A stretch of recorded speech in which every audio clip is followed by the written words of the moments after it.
వర్ధిల్లాలి జగన్మోహన్ రెడ్డి గారి నాయకత్వం, వర్ధిల్లాలి జగన్మోహన్ రెడ్డి గారి నాయకత్వం. జై జగన్, జై జగన్. వర్ధిల్లాలి రేగమచ్చలింగం గారి నాయకత్వం, వర్ధిల్లాలి రేగమచ్చలింగం గారి నాయకత్వం. జై జగన్, జై జగన్. కోటి సంతకాలు సేకరణ కార్యక్రమంలో నాకు కాల్ చేయకండి ఇచ్చేసినటువంటి పార్టీ శ్రేణులందరికీ అల్మస్తులందరికీ కూడా పేరు పేరున నమస్కారాలు తెలియజేస్తున్నాను. ముఖ్యంగా మీకు అడగాల్సింది ఏంటంటే, మీకు జగన్ గారు ఉన్నప్పుడు బాగున్నదా, ఇప్పుడు చంద్రబాబు గారు వచ్చినప్పుడు బాగున్నదా చెప్పండి. జగన్మోహన్ రెడ్డి గారు ముఖ్యమంత్రిగా ఉన్నప్పుడు బాగుందా, ఇప్పుడు బాగుందా? బాగుంది కదా. అయితే అమ్మ ఇప్పుడు చంద్రబాబు వచ్చినప్పుడు బాగలేదు అంటే కొన్ని సందర్భాల్లో వాళ్ళు కొన్ని చేసి ఉంటుంది, వీళ్ళు కొన్ని. కానీ ఎక్కువ ఎవరు చేస్తే ఎవరు ఎక్కువ మంచి చేస్తే వాళ్ళనే మనం కోరుకుంటాం, అవునా కదా కదా. ఎవరు మంచి మనం బాగా చూసుకుంటే వాళ్ళనే చూస్తాం, అంటే వాళ్ళనే అంటాం. సో ఇక్కడ మీకు చెప్పేది ఏంటంటే, ఇది ప్రధానంగా మేము ఈరోజు వచ్చినటువంటి కోటి సంతకాల సేకరణ అనేటటువంటిది ఏంటంటే, ఈరోజు ప్రభుత్వము గవర్నమెంట్ కంట్రోల్లో గవర్నమెంట్ హాస్పిటల్స్ ప్రైవేట్ చేసేస్తామని చెప్పి చంద్రబాబు అంటున్నాడు. ప్రైవేట్ చేసేస్తే ఇప్పుడు మనకు అరకువేలో ప్రైవేట్ హాస్పిటల్కి వెళ్తున్నాము, అలా సాయిబాబా మెడికల్ దగ్గర కానీ లేదనుకుంటే ఇంకో వెంకటేశ్వర మెడికల్లో ఇక్కడ రకరకాలు ఉన్నాయి. అక్కడికి వెళ్ళేటప్పుడు కల్లా మందులు ఫ్రీగా ఇస్తున్నారా, డబ్బులు ఇస్తున్నారా? డబ్బులు ఇస్తున్నారు. అక్కడ ఉండేటటువంటి డాక్టర్ దగ్గరికి వెళ్తే ఏం చేస్తున్నారు, డబ్బులు తీసుకుంటున్నారా, తీసుకుంటున్నాడు కదా. అది మీరు గవర్నమెంట్ హాస్పిటల్కి వెళ్తే లేదు కదా. అంటే ఇదంతా ఆలోచించి, అంటే మనకు వైద్యం పేదవాళ్ళందరూ డబ్బులు ఖర్చు పెట్టుకోలేమనేటటువంటి ఉద్దేశంతో జగన్మోహన్ రెడ్డి గారు ఏం చేశారంటే, వీళ్ళంతా కూడా కేజీహెచ్ విశాఖపట్నం వెళ్ళాలని ఏదైనా పెద్ద పెద్ద జబ్బులు వచ్చినప్పుడు, సపోజ్ ఏంటంటే మన కడుపులో కాయ అయిపోవడం కానీ, లేకపోతే కాలు విరిగిపోవడం కానీ, లేకపోతే కళ్ళు పోవడం కానీ, లేదా చేతులు విరగడం కానీ, లేదా మన లివర్ అంటే గుండెకాయ పాడైపోవడం కానీ, లేదా అల్సర్ వచ్చేసి కడుపు మంటలు కానీ ఇవన్నీ వస్తుంటాయి. ఇదన్నీ కూడా ఆపరేషన్ వెంటనే చేయాలి. ఎక్కడ చేస్తారు? ప్రైవేట్ దగ్గరికి వెళ్ళేటప్పుడు మనం కడుపు మంటకి తొందరగా ప్రైవేట్ వాడి దగ్గరికి వెళ్ళేమంటే వెంటనే చేసేస్తాడని చెప్పేసి వాడి దగ్గరికి వెళ్తే ఏమడుగుతాడు వాడు? ముందు ₹1,00,000 ఎంత కట్టిన తర్వాత నేను చేస్తాను అంటాడు, అవునా కదా. కానీ గవర్నమెంట్ హాస్పిటల్కి వెళ్తే ₹1,00,000 కట్టమంటాడా? ముందు లేదు కదా. ముందు వాడు ఏదేమైనా సరే జాయిన్ చేసేసుకుంటాడు. జాయిన్ చేసుకొని అప్పుడు తర్వాత వాళ్ళు చేయాల్సినటువంటి ట్రీట్మెంట్ అంతా కూడా చేస్తారు. అంటే ఇదన్నీ ఆలోచించి పేదవాడికి వైద్యం అనేటటువంటిది ఫ్రీగా అందించాలి, వాడికి అతి దగ్గరలో అందించాలి అనేటువంటి ఉద్దేశంతో జగన్మోహన్ రెడ్డి గారు ఏం చేశారంటే, మన పాడేరుకు ఒక మెడికల్ కాలేజీ, అంటే మనం అప్పుడు విశాఖపట్నం వెళ్ళాలనుకుంటే 114 కిలోమీటర్లు అరకువేలు నుంచి వెళ్ళాలి. కానీ ఇక్కడ నుంచి మళ్ళీ కలుపుకుంటే కానీ ఇక్కడ ఒక 10 కిలోమీటర్లు కలపాలి కదా. అప్పుడు 124 కిలోమీటర్ల నుంచి వెళ్ళాలి. కానీ ఇప్పుడు పాడేరే వెళ్ళాలంటే 114 కిలోమీటర్లు అరకు నుంచి వెళ్ళాల్సిన పని లేదు కదా. అరకు నుంచి వెళ్తే కానీ 46 కిలోమీటర్లు పాడేరు వెళ్ళేటప్పుడు కల్లా పాడేరు అందిస్తాం, అవునా కదా. అంటే మనకు దగ్గరలో. అంటే ఆ రకంగా జగన్మోహన్ రెడ్డి గారు ఏం చేశారంటే, ఆయన వచ్చిన తర్వాత 17 కాలేజీలు శాంక్షన్ చేశారు. మన జిల్లాకు ఒకటి, అలాగే పార్వతీపురం ఒకటి, అలాగే అనకాపల్లిలో ఒకటి, ఇలాగా అమలాపురం ఒకటి, ఇలా ఒక్కో కాలేజీ గవర్నమెంట్దే చేశారు. దానికి సుమారు 1000 కోట్లు, ₹1,00,000 కోట్ల దాన్ని కేటాయించారు. అంటే మన పాడేరులో కట్టేటటువంటి కాలేజీకి 500 కోట్లు కేటాయించడం జరిగింది. అలాంటిది 17 కాలేజీలు స్థాపించారు. ఆ కాలేజీల్లో ఇప్పటికీ మనకేంటంటే సుమారు 7 కాలేజీలు ఆల్రెడీ కాలేజీలు నడుస్తున్నాయి. ఆ కాలేజీల్లో కూడా మన విశాఖపట్నం కేజీహెచ్ ఉంది కదా, కేజీహెచ్ విన్నారు కదా. కేజీహెచ్ హాస్పిటల్లో అది మెడికల్ కాలేజ్ కూడా.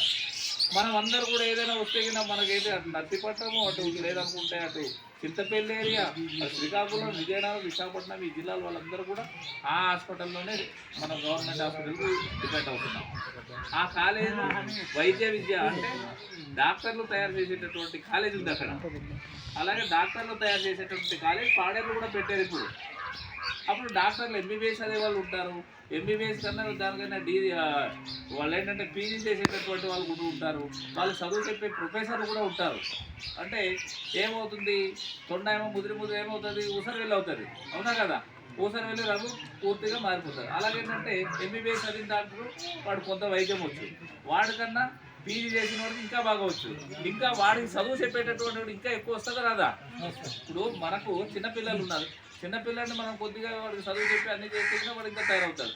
వాడు ఇంకా ఏంటంటే మళ్ళీ నైపుణ్యం ఇంకా తయారు చేస్తే వాడు ఇంకా తయారవుతాడు. వాళ్ళ తండ్రికి ఇంకా వాడికన్నా వైద్యం ఎక్కువ చేసేటటువంటి పరిస్థితి ఉంటుంది కదా, అవునా కదా. ఆ రకంగా ఏంటంటే ఇప్పుడు ఆ కాలేజీలు, ఇప్పుడు వైద్య కాలేజీలు అనేటటువంటి అంటే ఈ వైద్య వృత్తి చెప్పేటటువంటి కాలేజీలు ఏవైతే మెడికల్ కాలేజెస్ ఉన్నాయో ఆ కాలేజీలు అంతా కూడా ప్రైవేట్ చేసేస్తాము అని చెప్పేసి చంద్రబాబు నాయుడు అంటున్నాడు.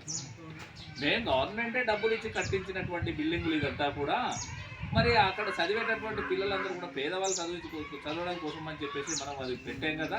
మరి ఇప్పుడు దాన్ని ప్రైవేట్ వాళ్ళకి తీసుకెళ్ళి అమ్మేస్తామంటే ఇక్కడ గవర్నమెంట్ లాస్ అవుతుంది ఈ డబ్బులంతా. ఇప్పుడు 1,00,000 కోట్ల రూపాయలు ఇదంతా వేస్ట్ అవుతుంది అని చెప్పేసి అంటే ఇదంతా వృధా, ప్రభుత్వం మన పన్నులు కట్టినటువంటి డబ్బులే వృధా అయిపోతుంది, అవునా కదా. సో దానివల్ల ఏంటంటే ప్రైవేట్ చేసేస్తే మనలాంటి వారు వెళ్ళేటప్పుడు కల్లా ఆ డాక్టర్ మనం వెళ్ళి మన ప్రైవేట్ డాక్టర్ దగ్గరికి వెళ్ళినట్టే మనం వెళ్ళి మన పేషెంట్కి మనం కూర్చోబెట్టి వాడి దగ్గర వెళ్ళి బేరం ఆడుతూ ఉండవాలి. అదే గవర్నమెంట్ అక్కడే మనం వైద్య కళాశాల దగ్గర తీసుకెళ్ళామనుకో అక్కడ ఆ పరిస్థితి లేదు. గవర్నమెంట్ హాస్పిటల్ వెళ్ళినట్టే కదా, గవర్నమెంట్ హాస్పిటల్ తీసుకెళ్తాం. వెళ్ళేటప్పుడు కల్లా అక్కడ ఉండేటటువంటి డాక్టర్ల ప్రొఫెసర్ కానీ, ఆ ఎంబీబీఎస్ చేసే డాక్టర్ కానీ, లేదనుకుంటే పీజీ చేసేటటువంటి డాక్టర్ ఎవడో కూడా చూస్తాడు వెంటనే. కానీ ప్రైవేట్ దానికి అలాగ ఉండదు కదా, వాడు ఏంటంటే డబ్బులు తీసుకున్నాడు ఎవడో వచ్చి చూస్తాడు వెళ్ళిపోతూ ఉంటాడు.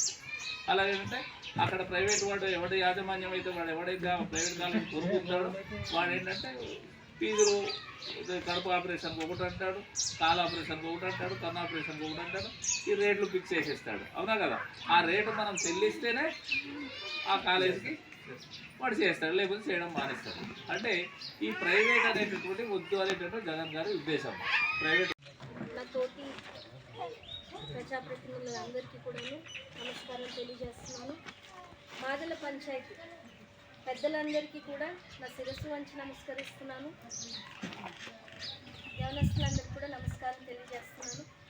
మరి ఈరోజు కార్యక్రమం ఏంటంటే ప్రైవేటీకరణ, మనకి ఆసుపత్రులు ప్రైవేటీకరణ చేయాలని, హాస్పిటల్సే కాకుండా ఇప్పుడు మెడికల్ కాలేజెస్ కూడా ఇప్పుడు డాక్టర్ చదవడానికని చెప్పేసి పరీక్షలు రాస్తారు కదా, దాని నిమిత్తము ఆ కాలేజీలన్నీ కూడా ప్రైవేటీకరణ చేయాలన్న ఉద్దేశము ఈ కూటమి ప్రభుత్వం. అయితే ఇక్కడ ఏం జరుగుతుందంటే మనకి గవర్నమెంట్ తరఫున చదివే వాళ్ళకి ర్యాంక్ని బట్టి మనకి సీట్లు ఇస్తారు. అలాంటిది ప్రైవేటీకరణ చేసినప్పుడు ఏమవుతుందంటే వాళ్ళు ఈ మెరిట్ అంటే ర్యాంక్ని బట్టి కాకుండా వాళ్ళు డబ్బులు తీసుకుంటారు చదువు చెప్పటానికంటే. పోనీ ఆ ఫీజులు ఏమైనా తక్కువగా ఉంటాయా అంటే తక్కువగా ఉండవు, చాలా ఎక్కువగా ఉంటాయి. ఆ ఎక్కువగా ఉన్నప్పుడు ఏమవుతుంది, కట్టుకోలేని వాళ్ళ పరిస్థితి ఏంటి, వాళ్ళు చదువుకోలేరు కదా. వాళ్ళు డాక్టర్ అవ్వాలి అనుకున్న కళ కూడా ఆ కలగానే మిగిలిపోద్ది, కానీ చదువు అయితే చదువుకోలేరు. ఆదేశాల మేరకు అలాగే మన ఎమ్మెల్యే గారి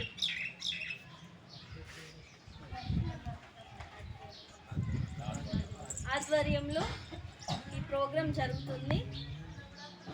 మీ అందరి సంతకం కూడా మనము ఏమని చెప్పి పెట్టాలంటే మాకు ఏవి కూడా ఈ కాలేజీలు ఏవి కూడా మాకు ప్రైవేటీకరణ అయితే వద్దు, గవర్నమెంట్ అండర్లోనే మీరందరూ కూడా రన్ చేస్తే మేమందరూ చదువుకోగలుగుతాము, మా అంటే రాబోయే తరాలందరూ కూడా చదువుకొని వాళ్ళు మంచి సేవను అందిస్తారని చెప్పేసి మనం సంతకాలు సేకరించడానికని ఈ ప్రోగ్రాన్ని కండక్ట్ చేస్తున్నామట.